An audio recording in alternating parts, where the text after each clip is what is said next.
धन्यवाद जी। माननीय सदस्य मियाँ अल्ताफ़ अहमद जी, मियाँ अल्ताफ़ अहमद जी। सर, आपका बहुत बहुत शुक्रिया, मुझे यहाँ पे टाइम मिला। हमारा मुल्क हिंदुस्तान पूरी दुनिया में अपनी जमहूरियत के लिए मशहूर है, और ये जमहूरियत जो है ये मुमकिन तब हुई जब यहाँ के इलेक्शन साफ सुथरे हुए। दुनिया ये हिंदुस्तान को जमहूरी मुल्क इसलिए मान रही थी कि हमेशा हमारे इलेक्शन पे कभी किसी ने उंगली नहीं उठाई। पूरी दुनिया में ये लग रहा था कि ये पूरे तरीके से ट्रांसपेरेंट तरीके से होते हैं, साफ और शफाफ तरीके से होते हैं। लेकिन अब हमारे इलेक्शन जो हैं वो शक के घेरे में हैं, और जो सवालात उठ रहे हैं पिछले एक साल से इलेक्शन कमीशन का और हुकूमत का फ़र्ज़ बनता है कि ऐसे जो भी डाउट्स हैं उनको क्लियर करे, और क्लियर इसलिए करे कि इस मुल्क की जो जमहूरियत की इमेज है वो बची रहे। इसके साथ साथ ही आज के इस वक्त में जब सियासी निज़ाम जो है, पॉलिटिकल सिस्टम जो है, उस पे इस किस्म के इल्ज़ाम लग रहे हैं, बातें हो रही हैं, तो आप एक अच्छी हुकूमत नहीं कर सकते। आज ब्यूरोक्रेसी इतनी स्ट्रांग है इंडिया में, चाहे वो स्टेट्स हों या सेंटर हों, और वहाँ पर जब हर स्टेट में आप ये एक ऐसा शुबा पैदा हो कि यहाँ इलेक्शन साफ सुथरे नहीं होते, तो फिर एक कंट्रोल भी अच्छा नहीं रहता, फिर एक निज़ाम भी अच्छा नहीं रहता। इसलिए हमें हर वो कदम उठाना चाहिए जिससे इलेक्शन के इस प्रोसेस पे कोई भी किसी किस्म की भी शक न रहे। चाहे उसमें जो चीफ इलेक्शन कमिश्नर की नुमाइंदगी, उसकी नॉमिनेशन है, उसको जो बनाया जाता है, उस प्रोसेस को भी जितना साफ सुथरा रखना है, जितनी जो अपोजिशन ने यहाँ पे तजवीज़ें दी हैं उनको आपको उस बारे में गौर करना चाहिए। जिस बिहार इलेक्शन की इतनी बड़ी बात यहाँ से की जा रही है, उनको ये याद रखना चाहिए कि इलेक्शन से पहले अकाउंट में 10,000 का अमाउंट देना ये बहुत बड़ी गलत बात है।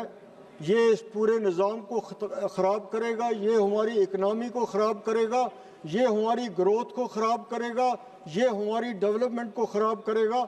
अगर इसका ये मतलब लिया जाए कि इलेक्शन के मौके पे कुछ कंसेशंस देनी है, तो फिर 6 साल काम, 5 साल काम करने की ज़रूरत ही नहीं है। फिर अच्छे स्कूल मत दे दीजिए, फिर अच्छी सड़कें मत दे दीजिए, फिर अच्छी हाईवेज मत दे दीजिए।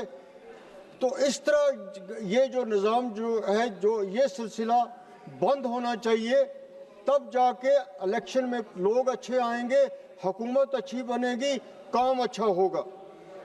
इसके साथ साथ जो यहाँ पे बात चली, बॉन्ड्स की बात चली, पॉलिटिकल पार्टीज़ कोई भी हो, चाहे अपोजिशन की हो चाहे रूलिंग पार्टी की हो, जब वो बड़े बड़े कॉरपोरेट हाउसेस से, बड़े बड़े बिल्डर्स से पैसे ले रहे हैं, तो उस पैसा जो पार्टियां इलेक्शन के लिए ले रही हैं, पार्टी फंड्स के लिए ले रहे हैं, वो पैसा जो है वो भी गरीब से फिर वो कंपनियां वसूल करती हैं। वो कंपनियां जो हुकूमत के करीब होती हैं, जो अपोजिशन के करीब होती हैं, उनसे आप ये तवक्का नहीं कर सकते कि वो अच्छी हाईवे बनाएंगे, उनसे आप ये तवक्का नहीं कर सकते कि वो एक अच्छा टनल बनाएंगे, उनसे आप ये तवक्का नहीं कर सकते कि वो आपसे एक अच्छा पावर हाउस आपको बना के देंगे। क्यों सर, मैं 2 मिनट लूँगा। तो ये बात जो है ये गौर तलब है। हिंदुस्तान जैसे जमहूरी मुल्क में ये नहीं होना चाहिए। एक टनल बन रहा है वहाँ हमारे यहाँ, लेकिन उस कंपनी की इतनी बड़ी पहुँच है कि वहाँ पे जो लोकल लोग हैं उनको कुछ भी कोई एम्प्लॉयमेंट नहीं मिल रही है, क्योंकि लोग कहते हैं इनकी पहुंच इतनी है कि इन्होंने तो किसी गरीब को नहीं पूछना। वहाँ एनवायरनमेंट को इस तरह तबाह किया गया, उसके नाम पे मैं आपको बता नहीं सकता। तो मैं प्राइम मिनिस्टर साहब से गुजारिश करूंगा, मैं होम मिनिस्टर साहब से गुजारिश करूंगा कि आप इस मामले को देखिए कि आपके साथ लोग रहने चाहिए। लोग रहेंगे तो कंपनियां भी रहेंगी और कॉरपोरेट हाउसेस भी रहेंगे। लोग ना रहे तो फिर कोई भी नहीं रहता है। माजी में भी जो लोग हुक्मरान रहे उनके साथ यही हुआ। इसलिए इस मामले को भी गौर करने की ज़रूरत है, इस मामले को भी देखने की ज़रूरत है। इस मामले को देखेंगे नहीं तो ये निज़ाम साफ सुथरा नहीं हो सकता है। आपने पूरे इलेक्शन कमीशन जो है उसने पूरे टीचर्स को इस ड्यूटी पे लगाया हुआ है इलेक्शन के इस प्रोसेस में। 2 मिनट सर। और पूरा हमारा एजुकेशन का निज़ाम जो है वो सफ़र हो रहा है, उसका काम मुतासर हो रहा है। कोई भी दूसरा रास्ता निकालिए, लेकिन इलेक्शन से साल 1.5 साल पहले पूरा एजुकेशन डिपार्टमेंट इसके साथ होता है। ये कितनी शर्म की बात है। धन्यवाद जी। सर एक मिनट ले लूंगा। 30 सेकंड। ये कितना जुल्म है, ये कौन सी जल्दी है, ये कौन सा प्रॉब्लम है कि BLOs मर रहे हैं, उन पे काम का इतना बोझ है। क्या ये कोई जायज बात है?